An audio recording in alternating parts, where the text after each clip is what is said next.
Bonjour. Cette séance de TP enregistrée des synapses et traitement de l'information concerne les étudiants qui n'ont pas pu faire leur TP en présentiel avant le confinement. Il s'agit des groupes 11, 7, 23, 15, 13 et 19. Dans un premier temps, nous allons voir une vidéo qui montre la naissance et la propagation des messages nerveux d'un neurone à l'autre à travers les synapses. Elle illustre aussi l'intégration synaptique au niveau des cellules postsynaptiques. Ensuite, je vais vous rappeler le principe de mesure d'un potentiel de repos et d'un potentiel d'action avant de travailler sur le logiciel Synapse proprement dit et s'attaquer à l'objectif de notre TP en question.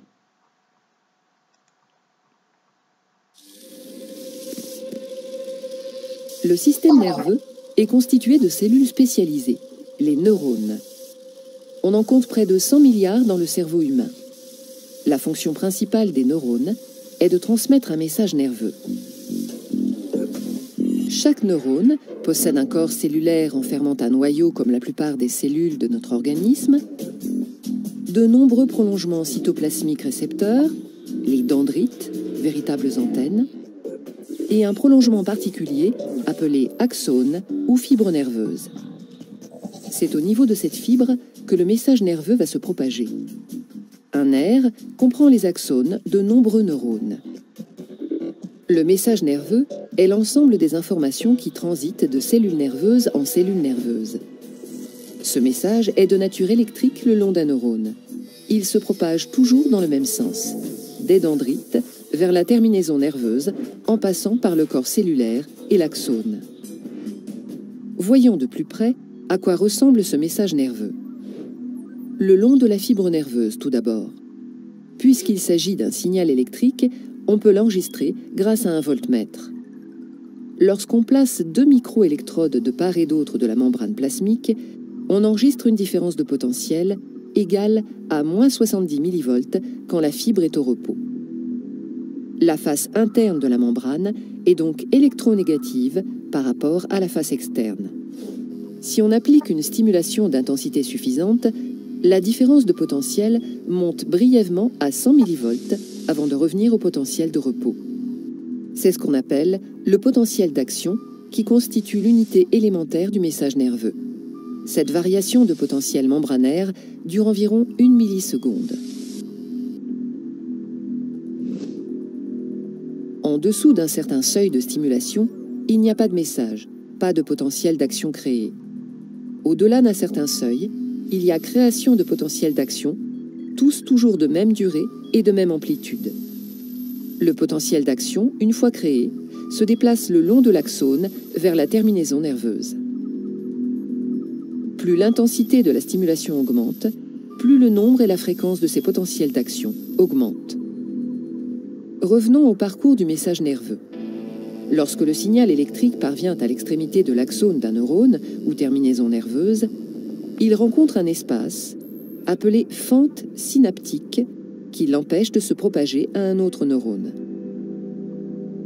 L'arrivée des potentiels d'action à l'extrémité de l'axone du neurone 1 dit présynaptique entraîne la migration et la fusion de vésicules avec la membrane plasmique du neurone 2 ou neurone postsynaptique.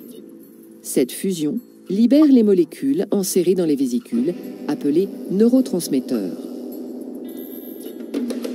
Ces neurotransmetteurs viennent se fixer aux récepteurs membranaires situés à la surface du neurone postsynaptique. Cette fixation déclenche une réponse électrique dans le neurone postsynaptique et éventuellement, si cette réponse est d'amplitude suffisante, la création de potentiels d'action. Les neurotransmetteurs permettent donc la transmission du message nerveux d'un neurone à l'autre. Ces molécules actives sont libérées par un neurone et réceptionnées par un autre sur lequel elles agissent. Ainsi, le message nerveux est de nature électrique le long de l'axone et chimique au niveau de la synapse. Une synapse peut être excitatrice si elle entraîne l'activation du neurone ou inhibitrice si au contraire, elle la diminue. Un neurone étant relié à des milliers d'autres neurones, il réalise à tout instant une synthèse des informations reçues. On dit que le neurone intègre l'ensemble des messages électriques reçus par l'intermédiaire de ces dendrites. Ce processus d'intégration se réalise au niveau du corps cellulaire. Le neurone a donc pour fonction de traiter et propager les messages nerveux.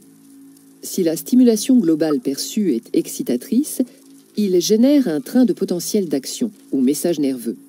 Sinon, il restera silencieux et le flot d'informations s'arrêtera là. Le nouveau message transmis traduit l'intensité de la stimulation perçue grâce à la fréquence des potentiels d'action émis.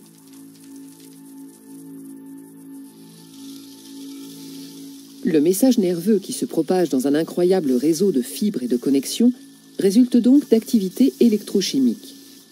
Il constitue un moyen de communication à l'intérieur de notre organisme. Un signal simple, le potentiel d'action, permet de véhiculer des informations très diverses. Sensations, pensées, commandes de mouvement, régulation. De la même manière qu'une impulsion électrique, un bit, est le support de programmes informatiques très variés. Donc voilà.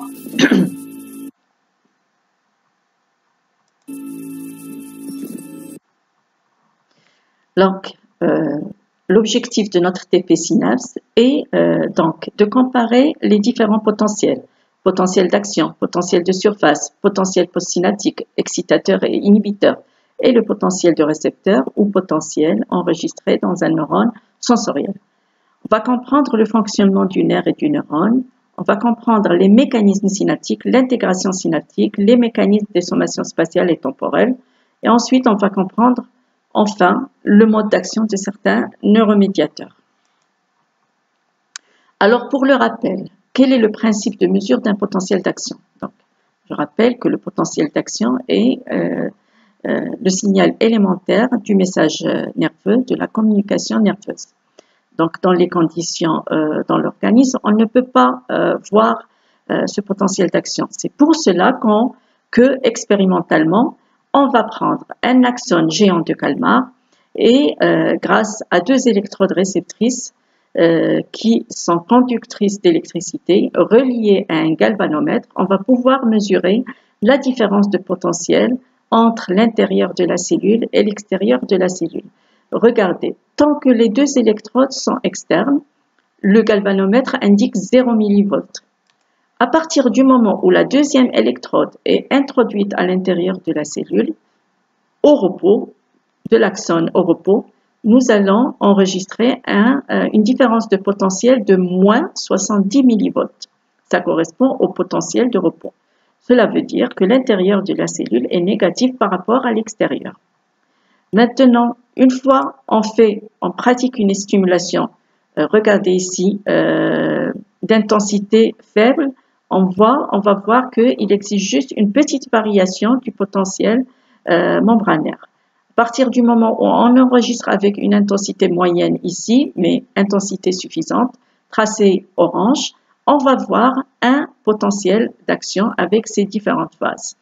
Quand on augmente l'intensité de la stimulation, on va enregistrer le même signal avec la même amplitude. C'est un potentiel d'action dont l'amplitude est constante. Donc, ce qui veut dire que un potentiel d'action, soit il est là, soit il n'est pas là. Quand l'intensité de la stimulation est faible, on ne va pas voir un potentiel d'action. Quand elle est suffisante et efficace, on va voir un potentiel d'action d'amplitude constante. Quelle que soit maintenant l'intensité de la stimulation au-delà de cette intensité de stimulation seuil, le potentiel d'action aura la même amplitude. Donc, quand on voit ici le potentiel d'action, le tracé de potentiel d'action, on va voir que ici nous avons l'artefact de simulation, le moment où on simule. Là, nous avons un temps de latence.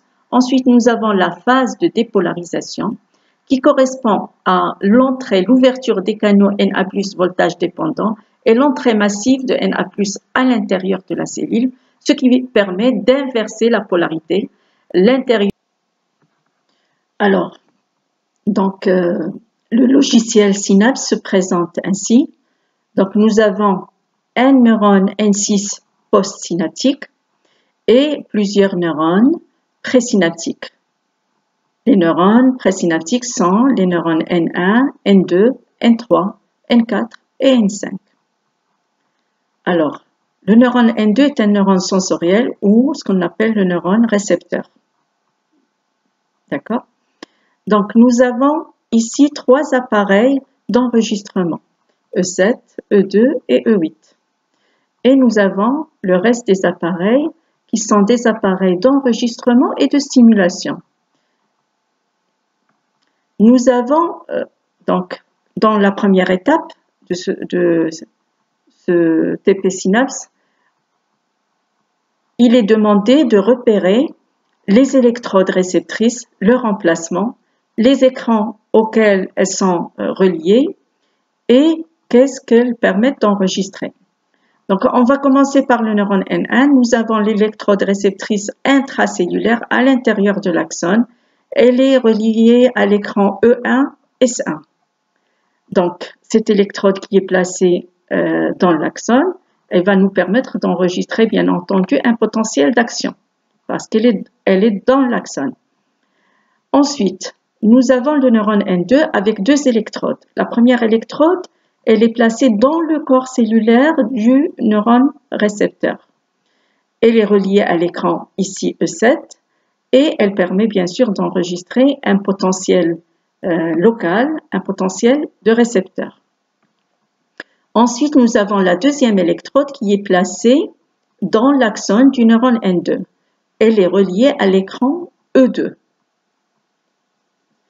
Elle va permettre bien entendu d'enregistrer un potentiel d'action parce qu'elle est placée dans l'axone.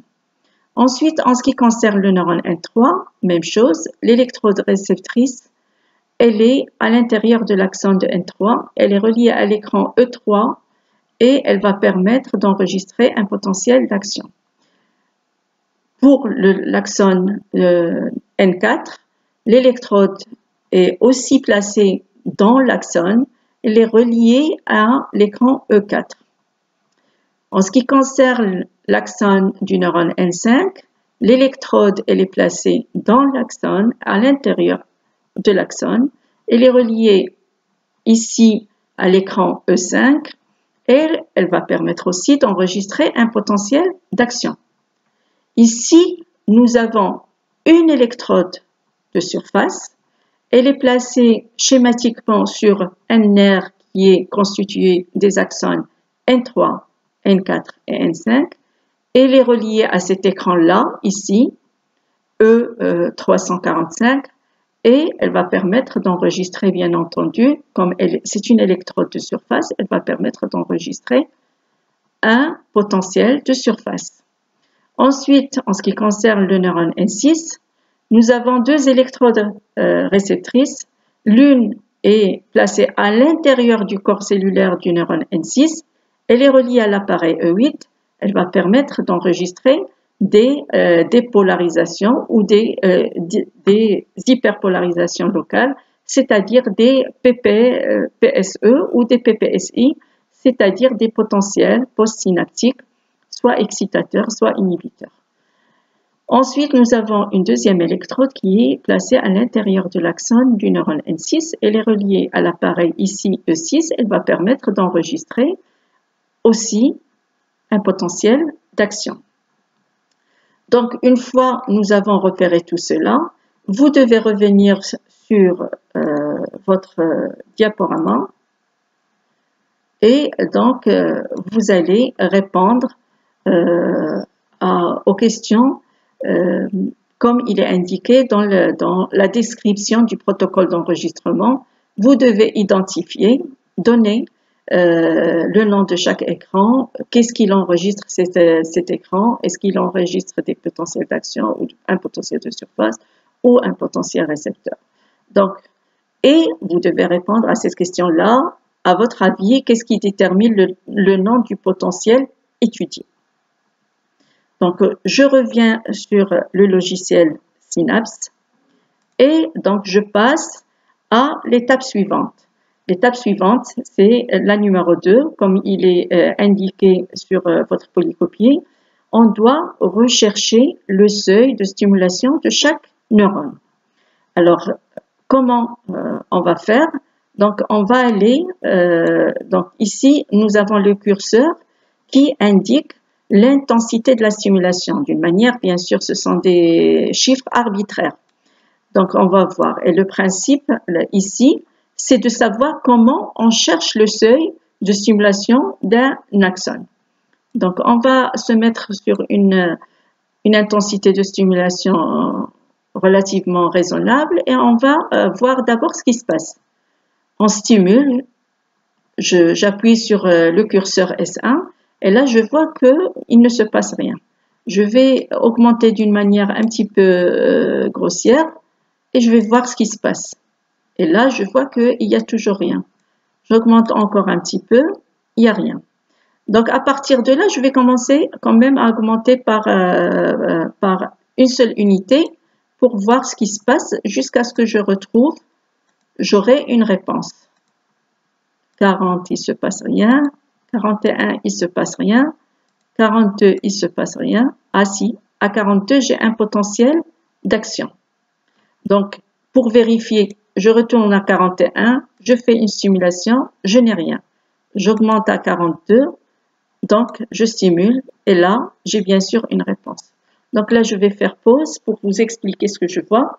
Donc ici, je peux dire que l'intensité seuil, la première intensité seuil qui m'a donné une réponse, un potentiel d'action, correspond à l'intensité 42. Donc, j'ai bien ici un potentiel d'action avec sa phase de dépolarisation et sa phase de repolarisation.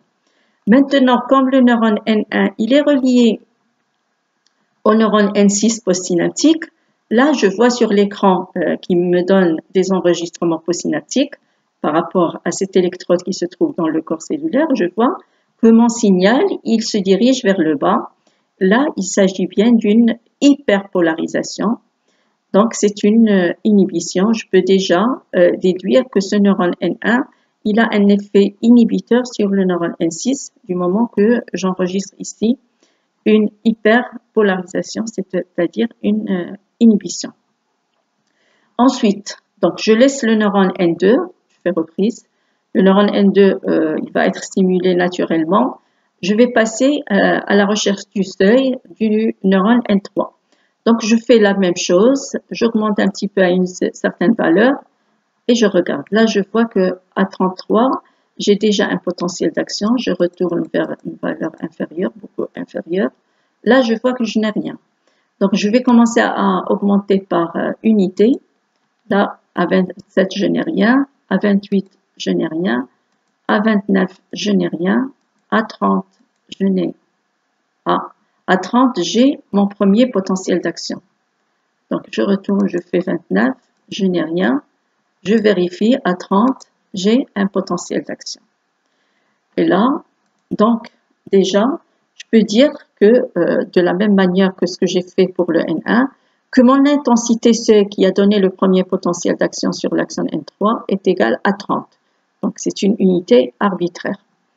Donc, et de la même manière, le neurone N3, il est connecté au neurone postsynaptique N6 et là, je vois déjà que j'ai une réponse vers le haut, un signal vers le haut positif. Donc, c'est une dépolarisation locale qui n'a pas atteint ici le seuil.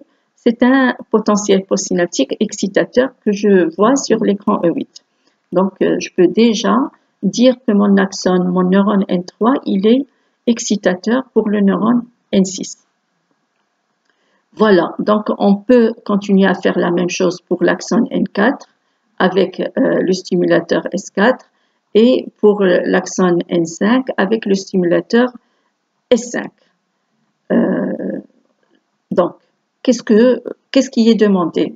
Ce qui est demandé maintenant, c'est de donner un petit peu votre définition du seuil d'excitabilité d'un neurone, comme il est indiqué sur le diaporama que nous avons. Alors voilà, je continue. Donc, en ce qui concerne le neurone N1, Donc, quand j'ai cherché le seuil, donc je me mets à une valeur supérieure au seuil. Je vois que j'ai ici mon potentiel d'action et là, j'ai mon potentiel postsynaptique inhibiteur. Quoi que j'augmente l'intensité de la stimulation, j'ai toujours la même réponse. J'augmente l'intensité de la stimulation, j'ai toujours la même réponse. Donc, je peux déjà identifier les caractéristiques de mon potentiel d'action. Son amplitude, comme vous pouvez le voir, elle reste constante. Il est propageable parce que je vois qu'il a bien sûr une action inhibitrice sur le neurone postsynaptique que je vois ici, etc. Donc, je note sur mon diaporama, je note les caractéristiques du potentiel d'action. Ensuite, je passe à l'étape suivante. L'étape suivante, c'est l'étude du recrutement des fibres au niveau d'un nerf et l'étude des caractéristiques du potentiel de surface. Donc, pour cela, on va mettre l'intensité de la stimulation au niveau des axones N3, N4, N5 supérieur au seuil, toujours supérieur au seuil. Ici, supérieur au seuil et là, supérieur au seuil. Et on va voir ce qui se passe individuellement sur chaque axone. Donc, je sais qu'un nerf, il est constitué de plusieurs axones.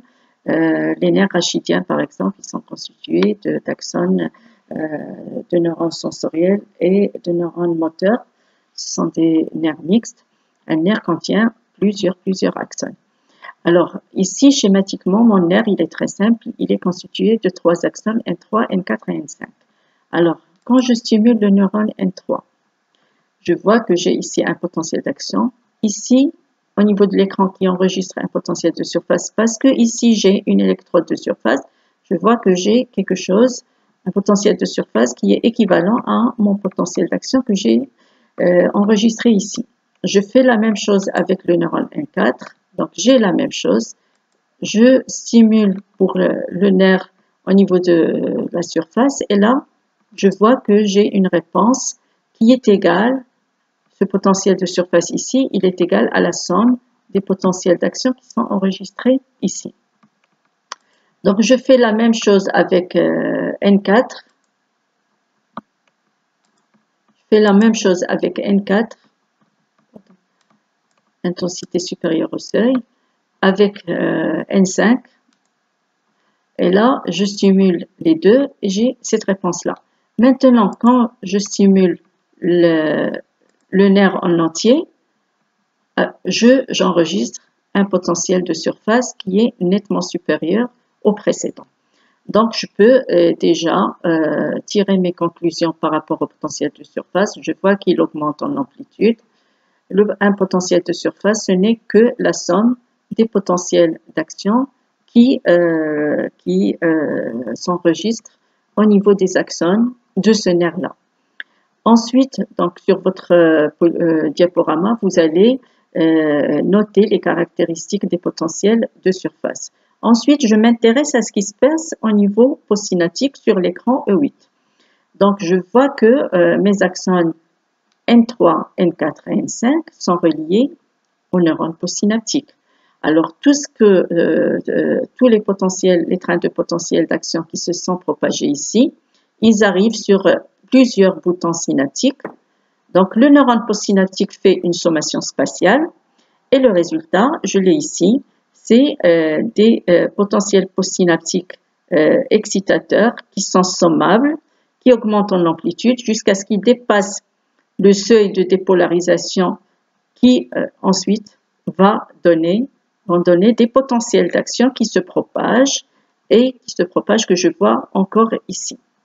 Donc voilà, le neurone postsynaptique ici, il a fait une sommation spatiale et a donné des potentiels postsynaptiques sommables et qui augmentent en amplitude jusqu'à ce qu'il dépasse la valeur seuil de dépolarisation et il donne par la suite des potentiels d'action propageables.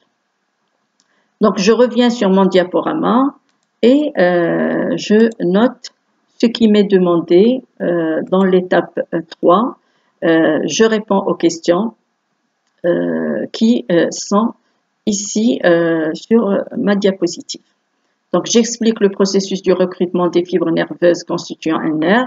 Je donne les caractéristiques du potentiel de surface et je note et j'interprète les résultats observés dans le neurone postsynaptique.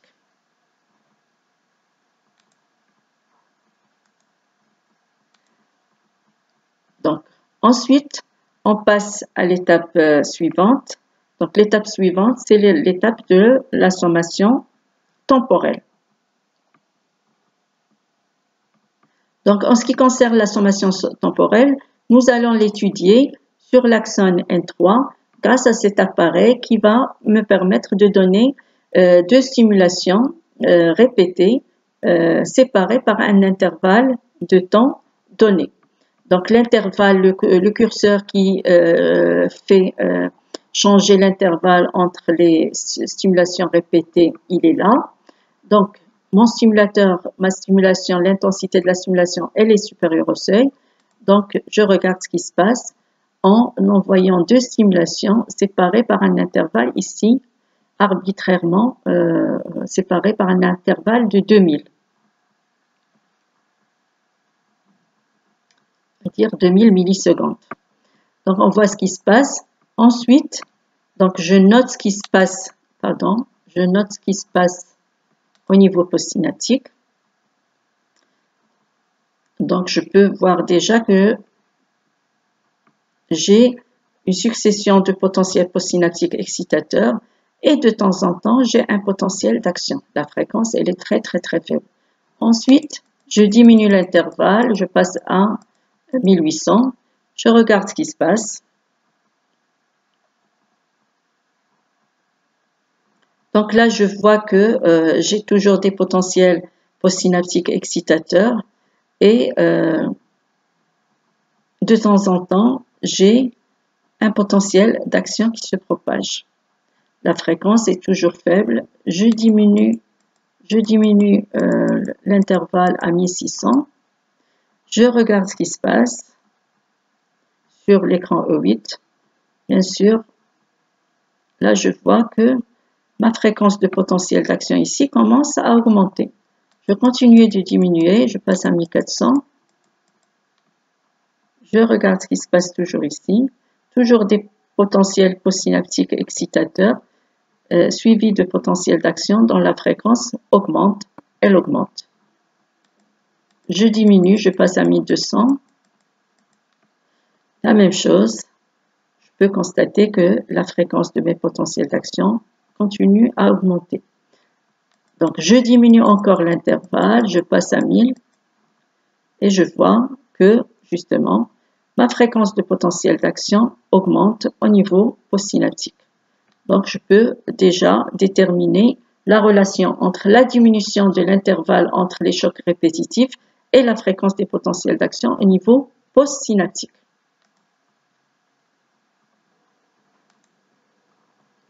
Donc, je peux continuer. Donc, je réponds à la question numéro 1. Quelle relation pouvez-vous établir entre l'intervalle des chocs répétitifs de stimulation et la fréquence des potentiels d'action? Ensuite, vous répondez à la question B. À votre avis. Alors, je passe à l'étape suivante. Donc, on va étudier ce qui se passe dans le récepteur sensoriel. Alors, le récepteur sensoriel, c'est un neurone sensitif, donc il va être stimulé en déformant le tentacule. Alors, regardez ce qui se passe. Je déforme le tentacule. Plus je déforme le tentacule, qu'est-ce que je vois? Alors, j'ai ici, sur l'écran E7, j'ai le signal qui permet de visualiser l'intensité de la déformation que j'ai effectuée. Ensuite, j'ai ici ce qu'on appelle des dépolarisations locales qui augmentent par graduation, qui augmentent en amplitude jusqu'à une certaine valeur. Ces graduations locales, ce ne sont que le potentiel de récepteur parce que mon électrode est placée dans le corps cellulaire du neurone récepteur. Donc, ce potentiel de récepteur je peux déjà noter ses caractéristiques. Il augmente en amplitude, il est local, il est sommable, il est graduable, il augmente par graduation. Ensuite, je vois que quand ça dépasse une certaine valeur, j'ai des potentiels d'action dont la fréquence est importante. Ces potentiels d'action, bien sûr, ils se propagent, ils arrivent ici. Au niveau de ces terminaisons du neurone sensoriel, il y a ce qu'on appelle une sommation temporelle de tous les potentiels d'action qui arrivent. Au niveau postsynaptique, donc le neurone N6, il fait sa sommation temporelle et le résultat ici, j'ai une succession de potentiels postsynaptiques excitateurs, sommables, locales, etc. Et j'ai des potentiels d'action qui se propagent. Donc le neurone sensoriel est un neurone excitateur pour le neurone N6. Voilà. Donc ensuite, vous pouvez revenir sur le diaporama et répondre aux questions concernant la stimulation du récepteur sensoriel. Donc, vous allez donner le nom et les caractéristiques du potentiel enregistré. Quand la dépolarisation atteint une valeur seuil, elle donne naissance à un potentiel d'action. Que se passe-t-il quand vous augmentez encore l'intensité de déformation du tentacule sensoriel? Que se passe-t-il dans le neurone postsynaptique? Répondez à ces questions-là. Donc, je reviens sur le logiciel et je passe à l'étape suivante. Donc, on va voir la stimulation du récepteur sensoriel et d'une autre fibre et on va voir comment s'opère l'intégration synaptique. Donc, je reviens sur le logiciel. Alors, je prends par exemple le neurone N1. C'est un neurone inhibiteur, je l'ai déjà vu. Donc, quand je le stimule, je fais reprise. Quand je le stimule, j'ai un potentiel postsynaptique inhibiteur au niveau du neurone postsynaptique. Donc, je vais stimuler le neurone sensoriel comme je l'ai fait déjà et je commence à je stimule le neurone N1. Je vois qu'il est inhibiteur. Je stimule le neurone sensoriel et je commence à stimuler avec le neurone N1. Donc, qu'est-ce qui se passe? J'additionne l'effet des potentiels d'action qui arrivent sur la terminaison nerveuse du neurone N1 et les potentiels d'action qui arrivent sur la terminaison nerveuse du neurone sensoriel N2. Au niveau postsynaptique, le neurone N6, il a fait ici une sommation spatiale et temporelle. Et le résultat ici, c'est des potentiels postsynaptiques inhibiteurs vers le bas. Le signal il est sommable vers le bas. Donc, même caractéristique, les potentiels postsynaptiques inhibiteurs, c'est des potentiels locaux et ils augmentent en amplitude vers le bas. Donc, le résultat ici de l'intégration synaptique, qu'est-ce qu'il a fait le neurone N6? Il a intégré tout ce qui lui est arrivé par les deux boutons synaptiques et il a donné une réponse. Ici, il se trouve que c'est l'inhibition qui l'a emporté sur l'excitation et le résultat est une inhibition. Maintenant, on va additionner deux effets excitateurs. Là, je fais reprise.